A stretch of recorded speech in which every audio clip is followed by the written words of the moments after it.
Assalamualaikum murid-murid. Apa khabar? Ingat cikgu lagi tak? Cikgu Yaya harap anda semua dalam keadaan sihat hendaknya.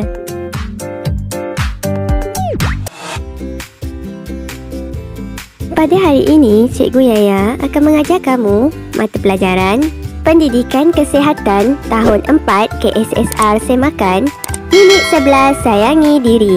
Topik penyalahgunaan alkohol. Baiklah murid-murid tahu tak apakah itu alkohol? Mari dengan Cikgu Yaya terangkan. Jom.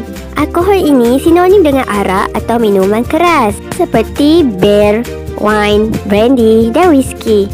Alkohol merupakan cecair yang mudah terbakar dan memberikan kesan memabukkan kepada seseorang jika diminum secara berlebihan. Murid-murid, nak tahu tak? Apakah punca menyebabkan seseorang itu mengambil alkohol? Antara faktor yang utama ialah faktor persekitaran. Persekitaran bermaksud keadaan di sekeliling kita. Antaranya ialah alkohol mudah didapati di kedai ataupun di pasar raya. Harganya tidak mahal. Dan pengiklanan yang menarik di media. Murid-murid nak tahu tak, selain faktor persekitaran, faktor sosial dan biologi juga mempengaruhi seseorang untuk minum secara berlebihan. Mari Cikgu Yaya terangkan. Faktor sosial. Faktor sosial berkait rapat dengan perhubungan. Antaranya ialah disebabkan oleh pengaruh rakan sebaya. Seterusnya, latar belakang keluarga. Yang ketiga, pengaruh idola atau orang-orang yang terkenal. Dan yang keempat, budaya. Murid-murid, faham tak? Baiklah, sekarang Cikgu Yaya akan terangkan pula faktor yang ketiga, iaitu faktor biologi.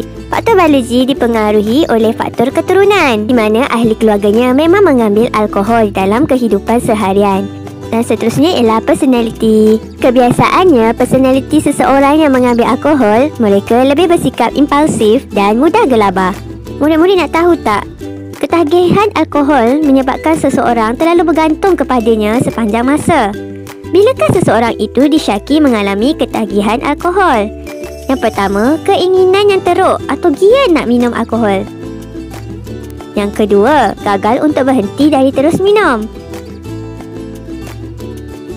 Yang ketiga, mengalami gejala fizikal seperti bergetar, berpeluh dan loya. Dan yang keempat, meneruskan tabiat minum walaupun mengalami banyak masalah disebabkan alkohol.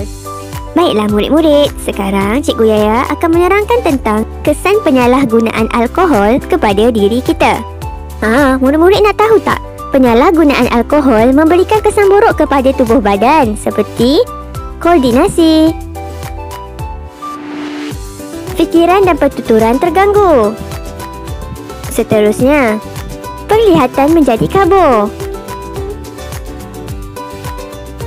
mudah sakit kepala, muntah, ceret-beret dan badan menggeletar. Apabila seseorang itu mengambil alkohol, tubuh badan mereka tidak dapat berfungsi dengan baik. Baiklah murid-murid, sekarang Cikgu Yaya akan menerangkan kepada kamu kesan pengambilan alkohol secara berlebihan terhadap kesihatan emosi kita. Emosi dikaitkan dengan perasaan kita. Kesan emosi terhadap penyalahgunaan alkohol ialah keresahan dan kemurungan. Emosi menjadi tidak stabil. Mereka akan lebih cepat marah dan bersikap agresif. Penyalahgunaan alkohol juga memberikan kesan yang buruk terhadap kesihatan mental kita. Kesihatan mental dikaitkan dengan kesihatan pemikiran untuk bertindak dalam apa-apa situasi. Begitu, jika kesihatan mental terganggu, ia boleh menyebabkan kecelaruan tingkah laku. Keyakinan diri akan menurun. Hilang ingatan sementara atau kekal. Dan yang terakhir, ia menyebabkan seseorang itu hilang pertimbangan dan keliru membuat keputusan. Duhai, banyaknya kesan buruk mengambil alkohol ni. Kesannya banyak merosakkan diri kita sendiri. Murid-murid nak tahu tak? Apakah yang berlaku kepada tingkah laku seseorang jika mengambil alkohol secara berlebihan sehingga memabukkan? Biasanya, seseorang itu akan menunjukkan perilaku yang ganas. Mereka yang berada di bawah pengaruh alkohol selalu terlibat dalam gejala seks yang tidak selamat, merisikokan kepada penyakit HIV dan AIDS. Dan seterusnya mereka akan menderita akibat kecederaan yang dialami seperti kemalangan jalan raya. Murid-murid nak tahu tak apakah kandungan dalam minuman beralkohol? Etanol tergolong dalam kumpulan dadah yang boleh mengganggu fungsi saraf dan ia juga memberikan kesan ketagihan. Etanol memperlahankan fungsi sistem saraf pusat dan mengubah persepsi, emosi, pergerakan, penglihatan dan pendengaran seseorang.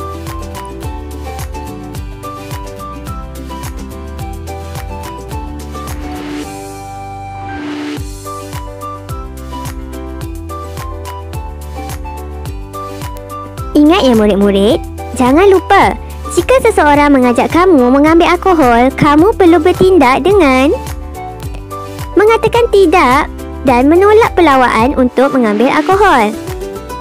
Yang kedua, melakukan aktiviti berfaedah seperti bersukan, bersenam dan menyertai aktiviti sosial. Yang ketiga, berkemahiran dalam menangani stres dan masalah. Yang keempat, menghindari daripada tempat pengambilan alkohol seperti bar, kelab malam, disko dan sebagainya. Baiklah murid-murid, apakah tindakan yang perlu dilakukan jika anda mempunyai masalah alkohol? Pertama, anda perlu dapatkan pertolongan secepat mungkin. Kedua, berbincang dengan orang dewasa yang boleh dipercayai seperti ibu bapa, doktor, kaunselor sekolah atau seseorang yang menyokong anda. Ingat, bertindak segera. Mencegah lebih baik daripada merawat. Ingat ya murid-murid, jauhilah alkohol dalam kehidupan anda.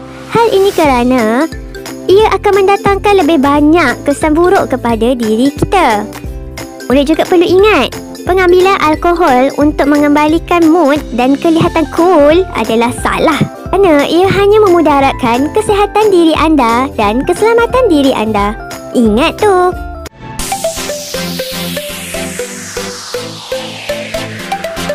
Alhamdulillah, tamat sudah pembelajaran kita pada hari ini.